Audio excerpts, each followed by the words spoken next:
everybody doing? Good. Alright, my name is Jack, and today I'm going to teach you how to change your own oil. Is there anybody in here who doesn't know how to change your oil? Alright, help a few people out anyway. Alright, the objective, I'm going to teach you the procedure to quickly and safely go through these steps. It's recommended you do this every 5,000 miles to keep your motor in good shape. So it's a pretty important process, and you do it often, and you can save money doing it yourself. Things you need: you got to have oil and a filter. You can look in your owner's manual to see what types and how much you need for your certain car. You need a filter wrench, a wrench to remove the drain plug, a drain pan, a funnel. If you have a low car, you have to jack it up, and rubber gloves, safety glasses, and a chop for your wheel.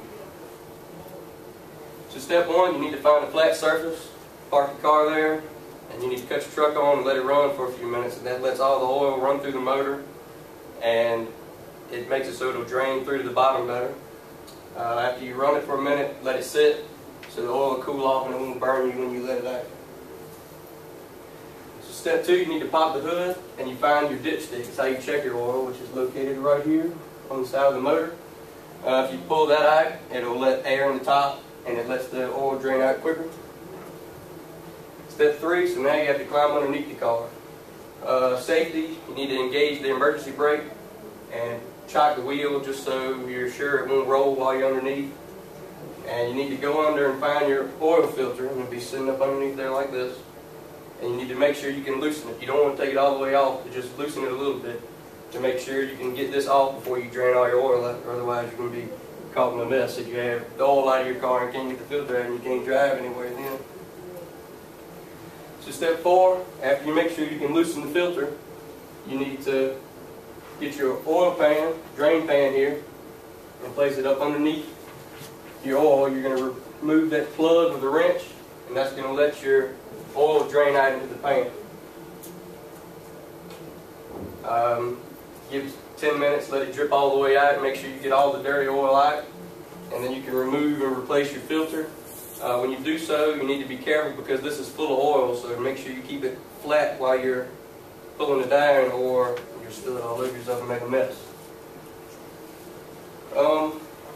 Once that's drained out, you can put your drain plug back in, put your new filter on, and you go back up to the top of the car, and you remove your oil cap.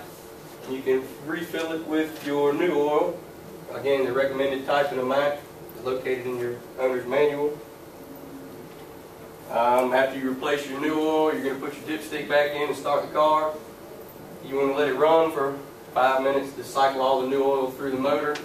While you're waiting, you can look up underneath and make sure your plug and oil filter are screwed on tight and nothing's leaking out of the bottom. Clean up any mess you make. Keep the bottom of your car clean.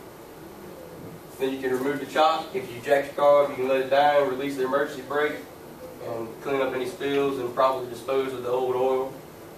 Most auto shops recycle this, so you can take it and drop it off there.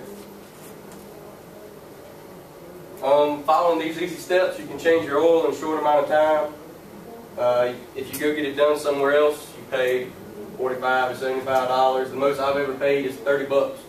And I went to the store and bought all the stuff I needed to do today, and it's expensive down there. Don't go to Advance. But there's an easy choice for us college kids, you know, trying to save money. I'm just going to run back through the steps real quick like. So step one, find your flat surface and run your motor for a minute to cycle all the oil through. Step two, remove the dipstick so the oil will drain faster. Step three, make sure you put your emergency brake on and chock the wheel, and make sure your filter will come loose. Step four, remove the drain plug and let the oil drain to the pan. Step five, after you let it drain completely, go back, replace your filter, and put the drain plug back.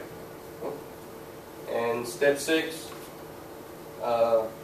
remove the cap and add your new oil, and then run it, let it cycle through the new oil, and remove all your safety precautions here, clean up any spills, and dispose of your old oil.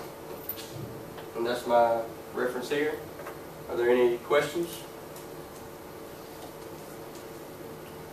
Thank you.